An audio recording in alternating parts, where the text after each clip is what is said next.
Dobar ден, почитувани наши гледачи, кои што ја следите програмата Во фокус со Силвана Павловска. Денес е 13. август 2023 година. Продолжуваме со циклусот посветен на македонската книжевност и историјата.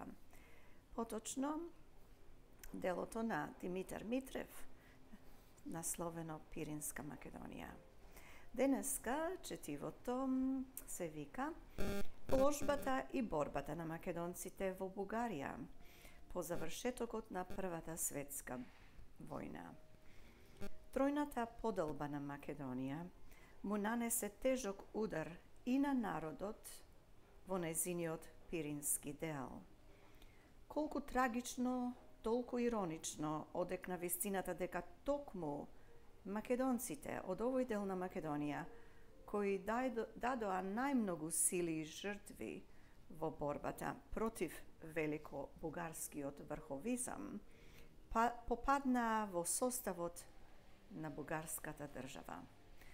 Задоен со борбените традиции на Сандански, овој народ никако не можеше да се помири да биде роб на непријателот што токму на неговата територија најперфидно ги покажа намерите на својата против-македонска политика. Од бариера на македонската револуционерна самостојност, каква што беше во времето на Серскиот револуционерен округ, Пиринска Македонија се најде во положба на вештачка припоеност кон Кобуршка Бугарија. До Балканските војни од 1912 година и 1913 година, Пиринска Македонија целосно влегуваше во составот на Серскиот Санџак или округ и беше поделена на 6 кази или околии, со други зборови: Неврокопска, Разлошка, Горноџумајска, Мелничка, Петричка и Демир-Хисарска. Со поделбата на Македонија, која беше санкционирана и со Париските мировни договори од 1919 година, од некогашниот Серски Санџак отпадна самиот окружен град Сер и Демир-Хасирската околија. Следејќи ја административната поделба на Бугарија, Пиринска Македонија се оформи како округ со седиште во Петрич и со 5 околии. Подоцна, Мелничката околија беше укината и се вклучи во новоформираната Светиврачка околија, а дел од Горноџумајската околија се оформи во засебна Симитлиска или Симитлиска околија. Нарушувањето на територијалната целост на Македонија тешко го погодуваше економскиот живот на пиринските градови и села. Долините на Места и Струма беа природни патишта што водеа кон Кавала и Солун. Тие патишта се најдоа пресечени со една вештачка гранична линија. Градовите Горна Џумаја, Петрич, Неврокоп, Мелник, Разлог и Свети Врач, кои попаднаа во Бугарија, како и градовите Сер, Драма, Кавала и Демир-Хисар, кои попаднаа во Грција, беа осудени на економско пропаѓање поради раскинувањето на нивните живи и сосема природни стопански врски. Пиринските градови и села порано ги продаваа своите суровини и за наечиски производи во Сер, Драма и Кавала, а од нив добиваа колонијални стоки, пченица, јужни плодови и производи на европската индустрија. Од Пирин се носеше дрвен материјал во полските и приморските градови. Оваа природна стопанска поврзаност беше урната со извршената територијална поделба. Животот во Пиринска Македонија се повеќе се отежнуваше и поради масовното доселување на бегалци од порушените и опожарени во текот на војните јужни краишта на Егејска Македонија. Наоѓајќи се во состојба на присилно одвојување од другите два дела на Македонија, пиринските македонци со нови борбени акции ја бараа промената на тоа неподносливо статус кво.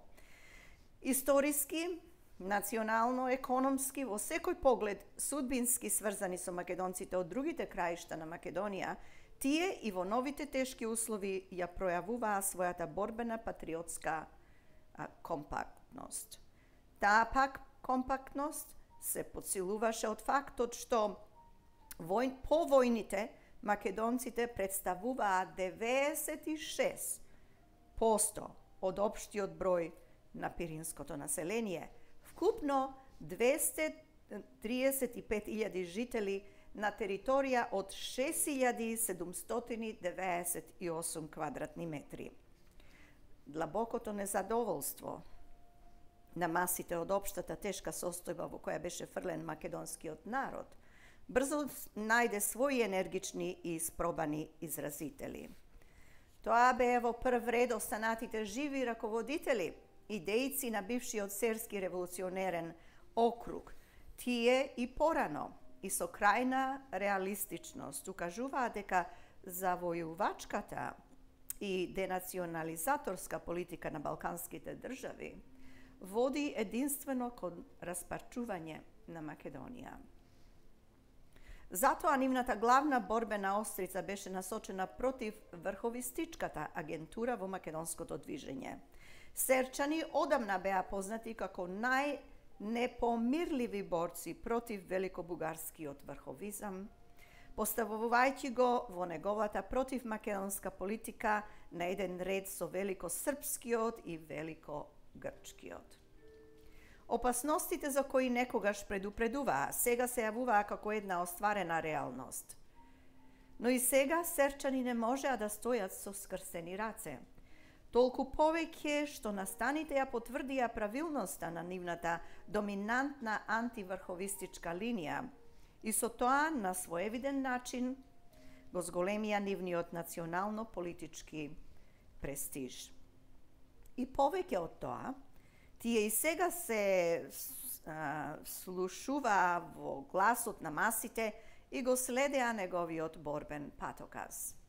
Кон крајот на 1918 година, бившите раководители и дејци на Серскиот револуционерен округ публикуваа декларација во која изјавуваа дека на местото на балканскиот шовенизам, што го разгроми балканскиот полуостров дел по дел, тие го издигаат знамето на македонската автономија, во смисла на државно-политичка самостојност. Таа декларација го подигна борбениот дух на македонците во Бугарија и тие беа задоволни што нивните раководители и предводници во борбите против султанскиот апсолутизам и врховизам се одново нивни најверни изразители. По масовниот одглас кај сите македонски патриоти во Бугарија на принципите што беа прогласени во Серската декларација, стана јасно дека борбата во нивно име треба да добие и поцелосен и попроширен вид. Тие принципи требаше да се доразработат и доразвијат во согласност со ново настанатите услови. Со тоа се зафати идеологот на серчани Димо Хаџидимов.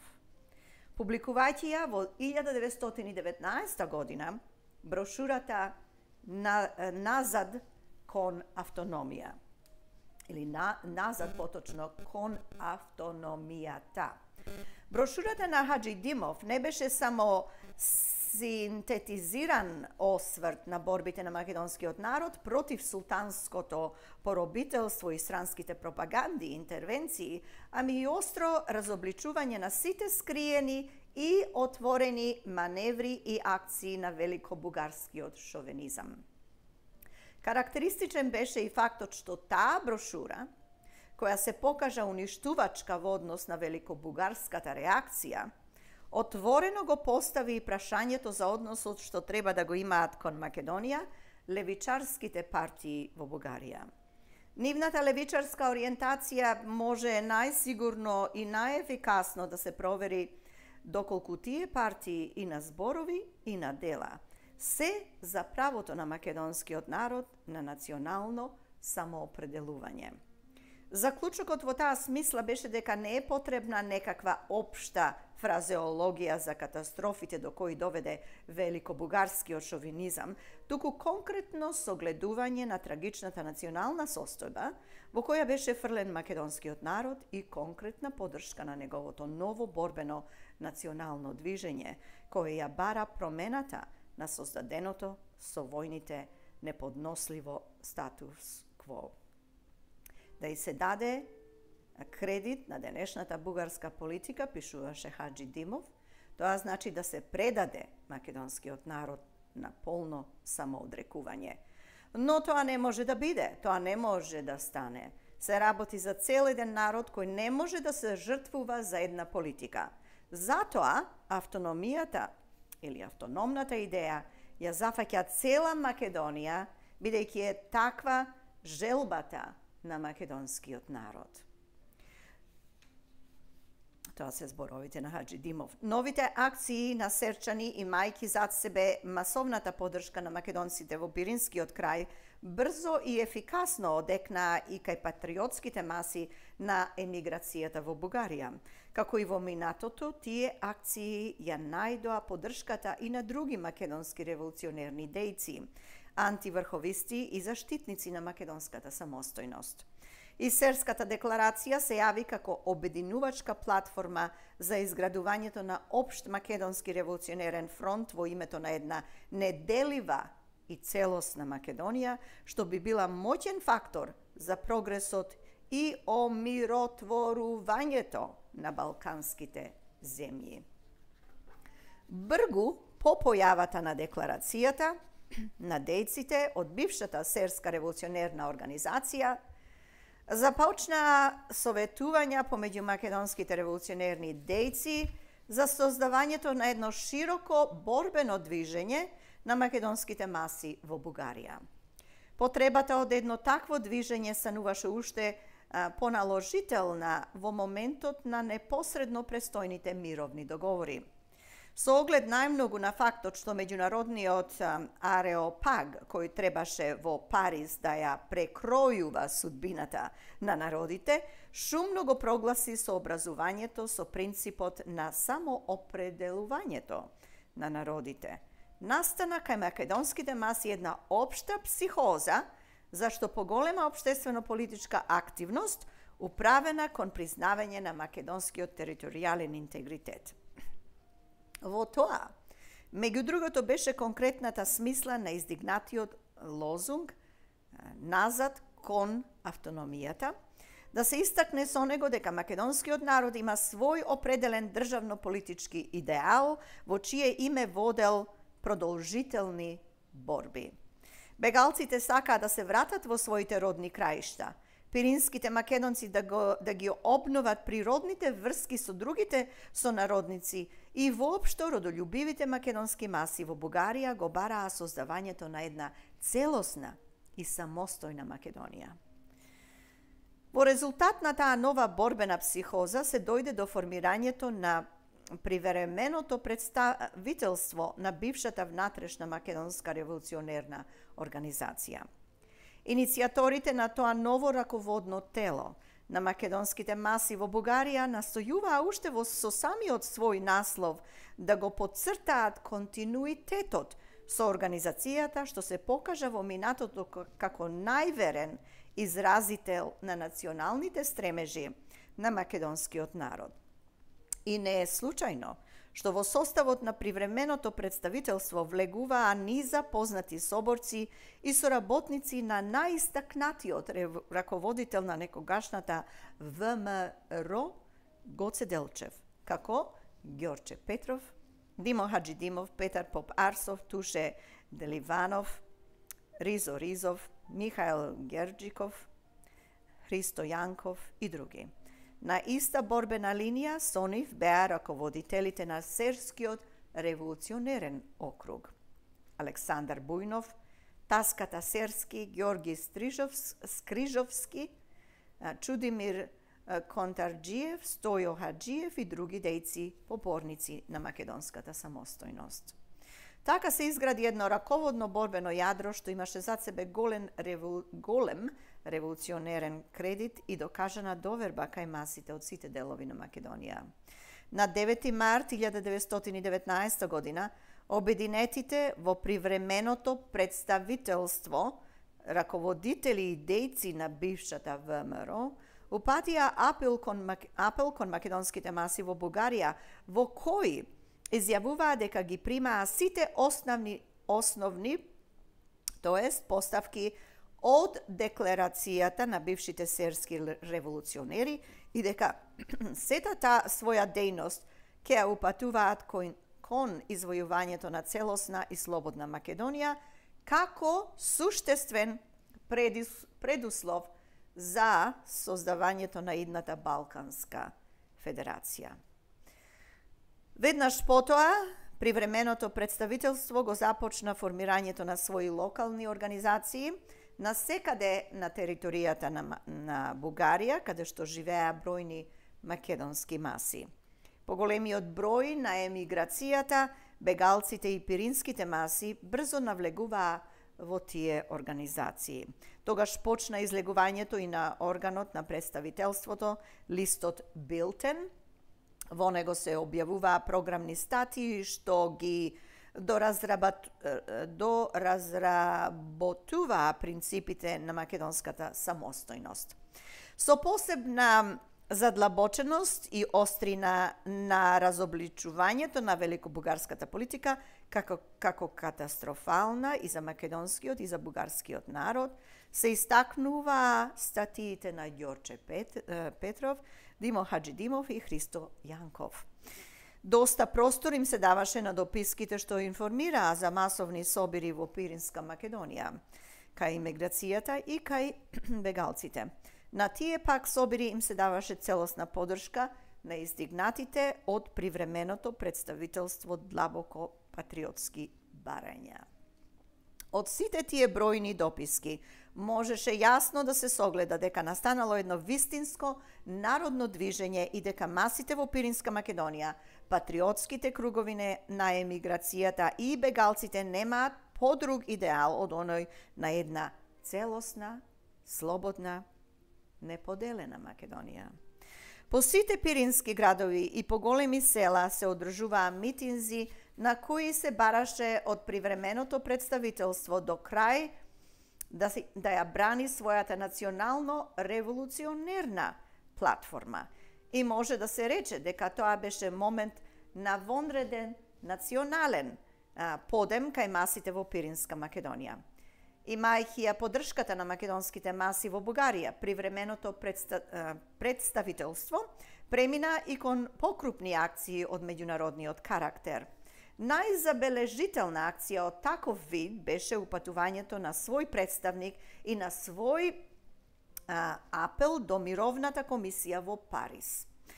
Разнострано аргументираните поставки во овој апел кои пледираа за обезбедување правото на национално самоопределување на македонскиот народ и категоричното декларирање дека македонскиот народ по никаква цена нема да се откаже од борбата за својата државно-политичка самостојност, внесоа ново партиско одушевување кај масите што го следеа привременото представителство. Тоа многу придонесе за уште посилно масовизирање на тоа ново борбено движење. Масовните размери во кои раз на движењето возглавувано од привременото представителство ги фрли во паника најреакционерните кругови на бугарскиот политички живот. Губејќи ја Македонија како целина, тие беа приморани да согледаат како и оној дел на Македонија што и припаѓа на Бугарија се спротиставува на нивната политика. Тие не можеа да имаат ни илузијата дека представуваат за македонскиот народ барем некакви парцијални ослободители.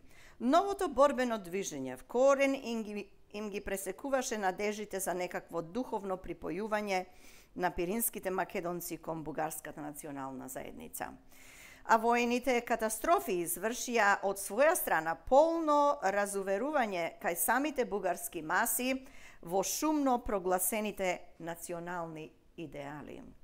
При оваа ситуација, на крајна морална дискредитираност, бугарските реакционерни кругови најдоа дека треба да ги искористат за акции против новото македонско борбено движење старите врховистички кругови на емиграцијата. А тоа не представуваше некаква тешка задача за великобугарската реакција. Таа требаше само да им даде сигнал на своите познати врховистички послушници од минатото и така да се премине кон нови врховистички напади и провокации спрема одново засилената борба на македонската самостојност. По примерот на бившите врховистички емигрантски организации беше формиран во 1919 година Исполнителен комитет на македонските братства во Бугарија. Во овој неоврховистички комитет се најдоа старите и испробани великобугарски застапници Иван Каранџулов, Георги Баждаров, Никола Милев, Константин Станишев, Иван Георгиев и други. Првата акција на тие одамна продадени македонствувачи, гласно говорници на великобугаризмот, беше испровоцирањето на апелот што привременото председателство го упати до мировната конференција.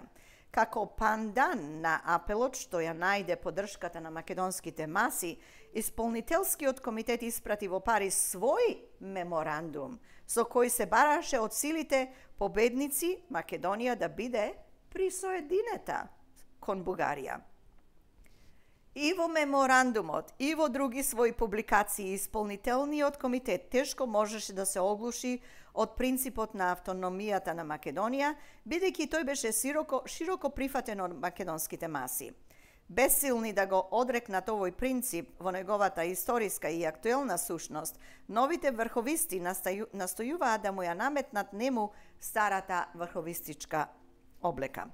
Тие истакнуваа дека автономијата била само еден привиден и никако реален принцип, една тактичка маневра наложена по силата на околностите. Македонскиот народ изразувал волја за свое самостојно државно политичко обособување, но тоа било поради објективна неможност да бара присоединување кон Бугарија. И беше јасно дека тие толкувања се јавуваат како реприза на некогашната главна врховистичка теза. Но авторите на меморандумот беа најасно дека таа теза во моментот е не само крајно непопуларна, туку и уште поизразито против македонска, па затоа не се осмелија да го публикуваат текстот на својот меморандум во бугарскиот печат. Тој им послужи првенствено како средство за задоволување на нивните наредбодавци и како документ за евентуална идна пропагандна употреба. Фактот на непубликувањето на меморандумот беше одбележан во печатот на привременото представителство, така наречено, со коментарот дека врховизмот, како и да се пројавува, бил и останува суштинска негација на вистинските интереси на македонскиот народ. По санкционирањето на поделбата на Македонија од париските мировни договори, настанаа нови тешкоти за македонските маси во Бугарија. Тие тешкоти најболно се изразија во применувањето на Конвенцијата за размена на населението помеѓу Бугарија и Грција. Истовремено се подпишува со подпишувањето на Нејскиот мировен договор меѓу владите на Бугарија и Грција под притисок на великите сили, првенствено на Англија, беше склучена Конвенција за доброволно иселување на македонците од Егејска Македонија, на бугарите од Тракија и на грците од Бугарија. Согласно со конвенцијата, размената на населението требаше да стане на доброволна основа, тоест да се иселуваат само оние што самите сакаат да го сторат тоа. Но стана токму спротивното. Двете страни, или двете држави, излегувајќи од своите денационализаторски намери, почнаа со најбруталните средства да го присилуваат населението, да ги напушта своите родни места и да се иселува. Бројното македонско население од Егејска Македонија беше принудено да бега во Бугарија и на безценица да ги продава своите имоти. Без сигурен потпор и поминок, егејските бегалски маси се најдоа расфрлени во разни краишта во Бугарија. Така се создаде тешкиот бегалски проблем како последица на една двострана денационализаторска политика. Бегалските заеми што бугарските влади повремено ги отпуштија, ни оддалеку не можеа да ја олеснат тешката состојба на бегалците и се јавуваа само како палијативи во однос на реалните потреби на огромните бегалски маси. Новите и своевидни тешкотии кои беа последица од општата неправда што мировните договори му ја нанесоа на македонскиот народ, налагаа на една нова ориентација на борбата за остварувањето на неговите национални права. Со образувањето со новосоздадените услови бараше подпирање на нови и соодветни политички фактори, при полно дезавуирање на оние што беа главни виновници за распарчување на Македонија.